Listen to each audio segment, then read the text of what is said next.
Senza conoscenza, senza studio, senza storia, l'uomo non ha rispetto dei fatti, non ha memoria e davvero può andare in direzioni sbagliate, deragliare e diventare pericoloso per altri uomini.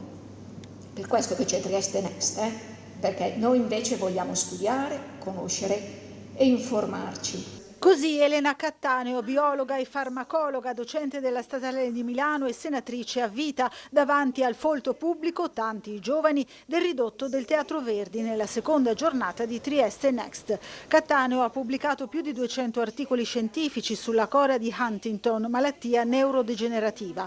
E per sottolineare l'importanza della scienza per evitare derive pericolose nella società, la biologa è partita dagli orrori della Germania nazista, con la sterilizzazione forzata e la soppressione dei malati. Le cosiddette vite indegne di essere vissute.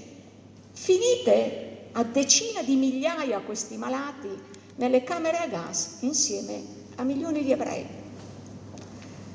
Ecco, quando penso a queste cose capisco perché studiamo.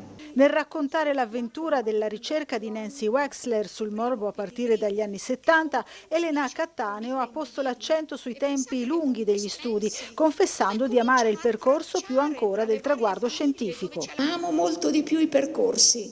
Mi piace capire che cosa ci hanno visto che altri non hanno visto, perché il traguardo in genere è semplicemente un passaggio per un nuovo inizio, ma il percorso è stupendo. Perché se capiamo il percorso, capiamo il coraggio, la sfida e anche quanti gradini, se ci pensate, nella scala della conoscenza uomini e donne possono salire insieme.